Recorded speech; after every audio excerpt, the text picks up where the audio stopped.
Hi guys! Today we're going to be reviewing / comparing the Galaxy Buds Live Fake versus the Galaxy Buds Live Original. So, let's go ahead and start.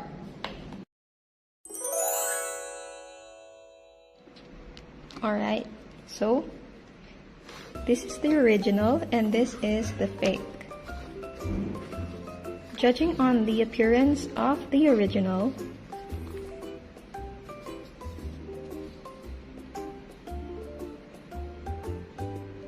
the original has those barcodes and the sticker type of the buds here.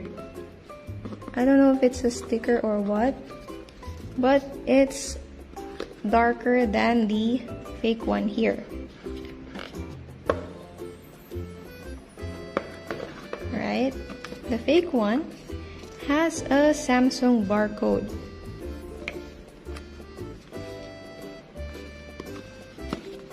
The back part of the box, both are printed with soy ink, but the original box has a more defined printing, whereas for the fake one,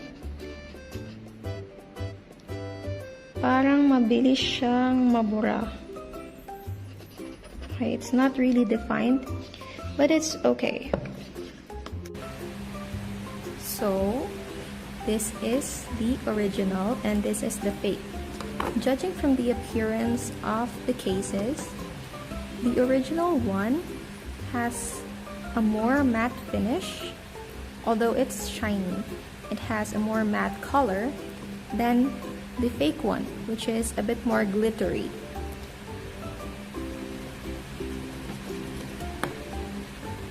Alright. The Samsung logo here in the fake is smooth, whereas yung nandito para siyang naka-stamp ba yun or nakadikit yung logo. Okay, you can scratch it but it cannot be removed, right? This one is smooth, this one is not. And alright, this is a bit more glittery, this one. And basing on the size, I believe it's about the same. Now, let's try with opening it. Alright, so just like the typical original box, the original packaging, the original Samsung is like this, but with the wrapping around it, the white wrapping around it. With the wingtip, the wingtips are actually here without any plastic, and the original Samsung Type-C cord is inside here.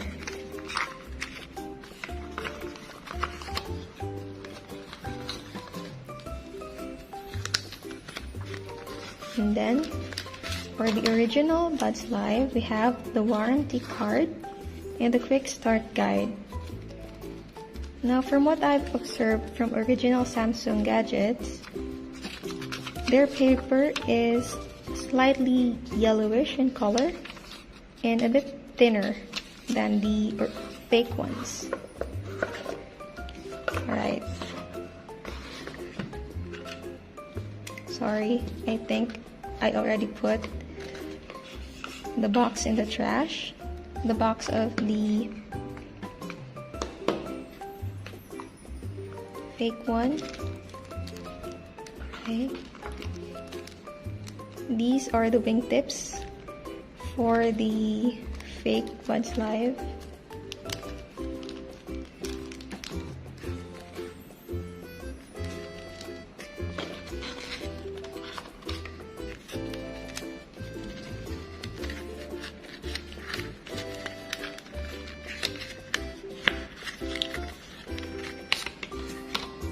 Alright,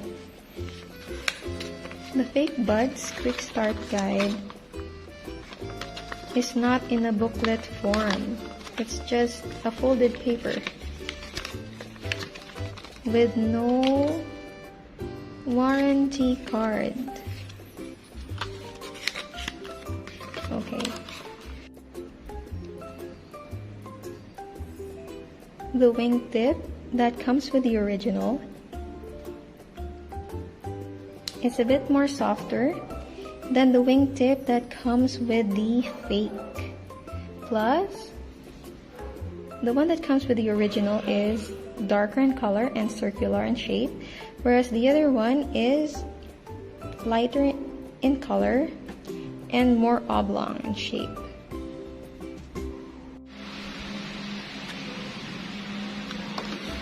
Comparing both of the buds, yan, halos wala silang pagkakaiba except yung speaker nila dito. I don't know if it's speaker or mic.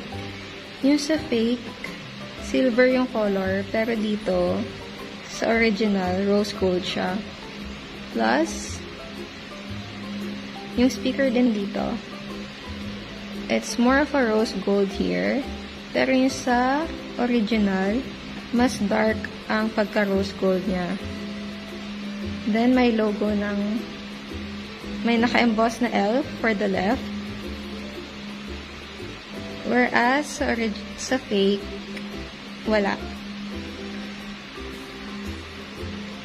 Yan. Plus, the original buds is a bit heavier than the fake one. And if you would look at it sideways,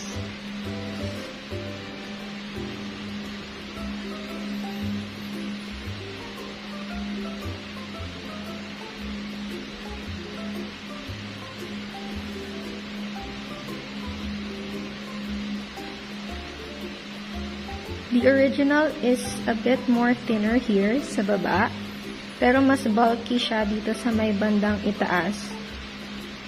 Whereas, sa fake, okay, medyo same lang yung size niya sa itaas at sa ibaba. So, more of that later pag sinuot ko na. Plus, yung sa fake buds live, andun yung typical na pag-blink ng red and blue para sa pairing mode ng buds.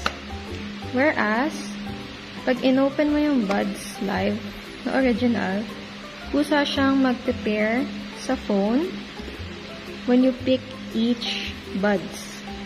Pick each of the buds. So, let's proceed with wearing the buds. So, unahin ko muna yung buds live kasi ito yung una kong nabili. Okay? So, yan yung fit niya. Ganda, no? Parang hindi fake. Anyway, so yan. Pairing, na sinabi niya. So, ganito siya. Okay, ganito yung itsura niya. Okay. And then, ang gusto ko kasi, dito sa Buds Live, whether fake or original, pwede mo siya gamitin kahit nakahiga. Even when lying down. Sideways or pahiga. Okay, and you can still watch YouTube and Netflix or listen to music comfortably even when lying down sideways. Okay, it doesn't interfere with your ears. Unlike those with stems and protruding parts, okay, it gives you a more comfortable feeling, okay? Pero, just like what others say, okay, after long hours of staying in your ear, about, say, 4 to 5 hours, it causes pain already in your ear, especially to those with smaller ears like mine. Yan, medyo masakit na siya. So, ang ginagawa ko is, I remove the wingtips. Okay? Ayan. And most of the time, okay, nawawala na yung pain. Okay? Most of the time, okay, the pain is already bearable. Okay? That's what I actually do, especially when I work out. Tinatanggal ko na lang yung wingtips. Kasi, the wingtips are still big for my ears. See? Okay, so that was the fake ones. And ang review ko lang for this, nabili ko siya sa Shopee, is yung charging niya. Medyo nahirapan ako sa pag-charge sa kanya.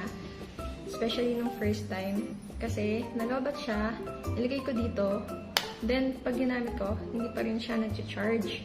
So, ginamitan ko ng cord, and then, since this one actually has no indicator light, it's just a hole, you cannot know if the casing has already been charged to 100%. Kasi yung ilaw dito, I believe for the buds lang yan. So, I think there's no way for you to see, for you to know if the case has already been charged to 100%. So, yun lang. Medyo mahirap siya intindihin, mahirap siya gamitin, mahirap siya i-charge. So, siguro mag-set na lang ng time, say, siguro 2 hours to charge the fake, okay, the fake case, para ma-ensure na ma-charge talaga yung buds mismo, the buds itself. Now, let's proceed with the original.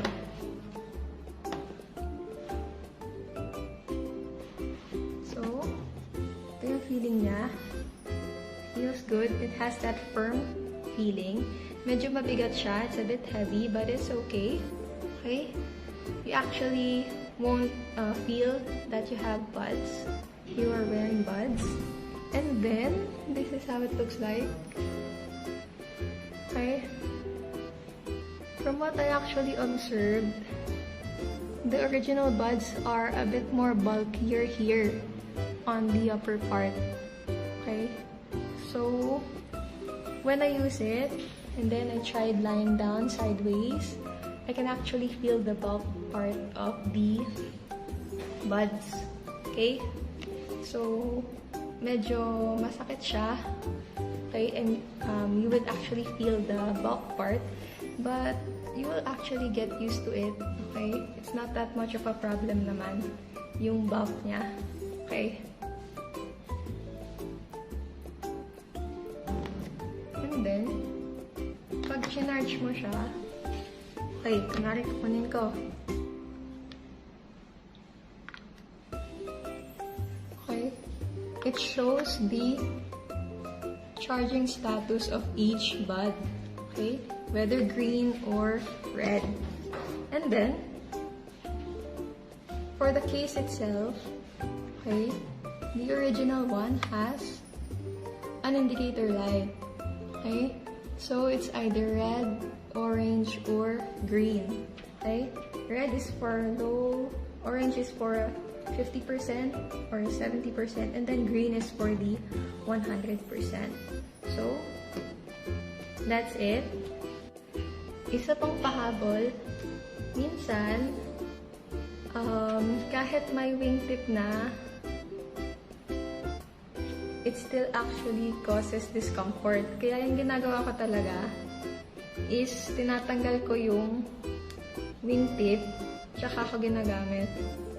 And yun, nasusolusyonan na yung problema ko. It's actually good even without the wingtip. So for those with smaller ears like mine, my ears are a bit smaller than the others, you can remove the wingtip so it would be more comfortable for you.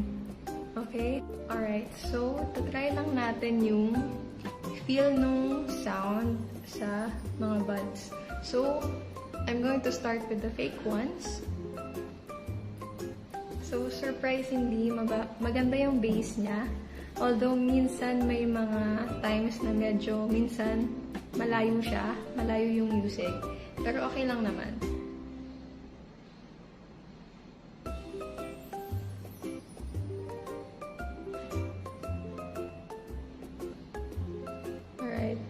So, maganda siya. Reasonable na din. And maganda na yung experience niya pagdating sa sound. Dynamic naman siya. And maganda na rin yung bass niya.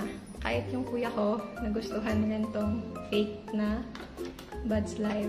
Now, let's proceed with the original. Ayan. So, compared sa fake, yung fake kasi, pag nilagay mo siya sa ears mo, sasabihin niya pairing, and then pag na-connect mo, sasabihin niya connected. Whereas pag dito, para lang siyang ting na sound, twing, ganon. Ganon. Pag pairing, tsaka pag naka-connect na siya. Okay. So, try ko pa rin yung same video. Okay, so, hindi ko alam. Depende rin siguro sa gamit. Pero, yung feel ng music dito, katulad lang sa music video talaga. And then, hindi siya malayo. Okay, di ba sabi ko kanina medyo malayo pag dito? Dun sa fake. Dun sa original, hindi siya distant yung music. Hindi siya distant. Medyo malapit siya. Okay? And, mas maganda, mas deeper yung bass niya. Mas clear, mas maayos yung words, yung flow ng music.